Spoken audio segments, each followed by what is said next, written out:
মাননীয় অভিভাবক অভিভাবিকা যারা উপস্থিত আছে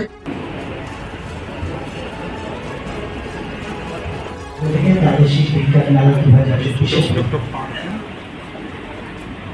সীতাফল তথা জানাচ্ছি।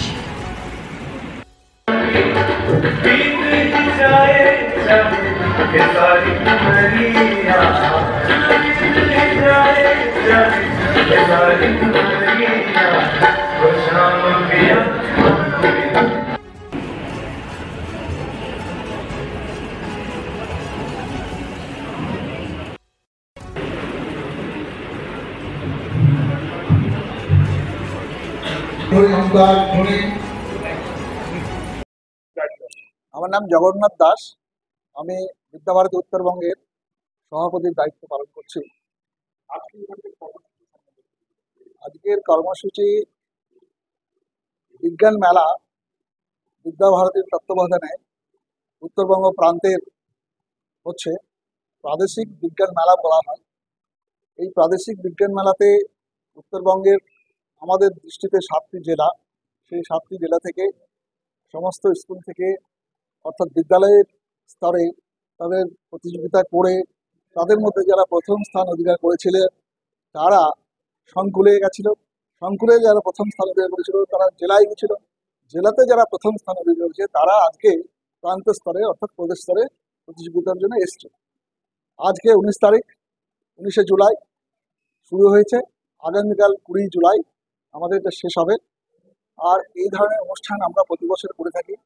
শুধু বিজ্ঞান নয়, গণিত এবং বিজ্ঞান আমাদের সংখ্যা বাড়ার জন্য আমরা দুটোকে আলাদা করেছি। গণিত বিজ্ঞান আলাদা করেছি, গণিতকে একদিন করেছি, বিজ্ঞানকে গত 13-14 12-13 আমাদের গণিত বিজ্ঞান মেলা প্রান্ত স্তরে হয়ে গেছে আমাদের রায়গঞ্জের পাশের উপহার বিদ্যালয়ে।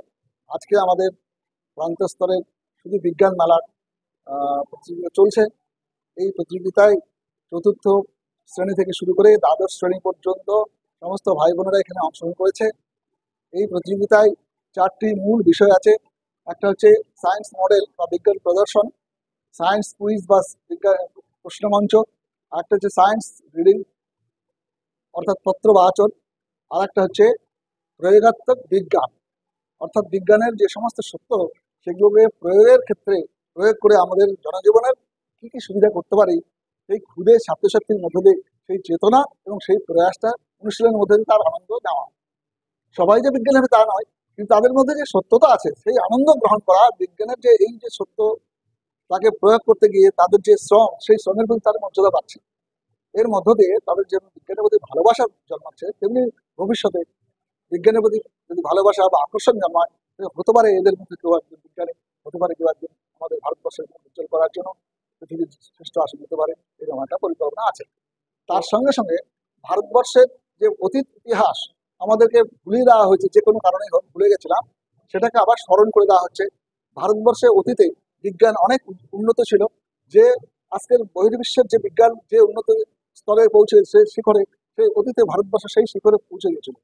কিন্তু আমরা বিস্মৃত হয়েছি, তাদেরকে আবার পুনঃস্মরণ করে দিচ্ছি যে আমাদের বৈদিক যুগের যে সমস্ত বিজ্ঞানী যারা আচার্য ছিলেন তাদের যে ক্রিয়াকর্ম, তাদের যে আবিষ্কার, সেগুলো তাদেরকে পুনঃস্মরণ করা হয় এবং সেই সূত্রকে ধরে আমরা অনেক দূর যেতে পারি। বিশেষ করে জার্মান আমাদের ভারতবর্ষের বিজ্ঞানের সূত্রতা সেই সংস্কৃতিকে কেন্দ্র করে তারা অনেক দূর এগিয়ে গেছে, আমাদের ভারতবর্ষের ছেলেমেয়েরা করতে পারছে না।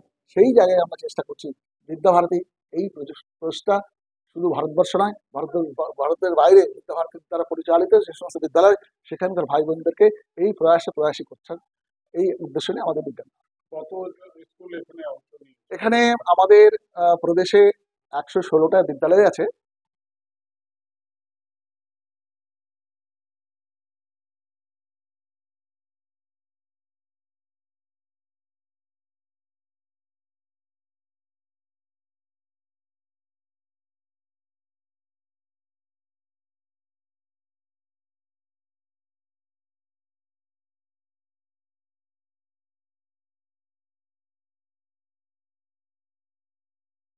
Wait. So this was your wedding look. Oh my god, Tammy, you look pretty. Dhaka থেকে যখন আইছিলাম এ হগল আমার মা আমারে পরায় দিছিল। It's so authentic, Tammy. I will go for this look. But what about my গয়না? সাদা রঙের রুমালটিতে গোলাপি রঙের কাজ, সব মিলিয়ে দারুণ হবে নতুন কনের সাজ। আমার গয়না আমার শ্রীঢাকা জুয়েলার্স, আভিজাত্যের গয়না। সব মাই চায় মেয়েকে রাজরানীর মতন সাজাতে, সাজিয়ে তুলতে চায় সোনার গয়নায়। ওরিয়েন্ট জুয়েলার্স, সোনা যা সর্বক্ষণের। ছোট ছোট অনুভূতি, স্মৃতিগুলো থেকে যায় সব সময় আদরে। কুকু কুকু, কিরে হলো? আসছি। লকডাউন সময় তো হয়ে এলো। কিছু স্মৃতির ভাজেই তোলা থাকে শুভারম্ভে প্রাপ্তি। 50 বছরের অভিজ্ঞতায় আগ্নেশ্বর জুয়েলার্স, নিখুঁত গয়নার কারিগরি। Agneshwar jewellers, NS road, Raiganj.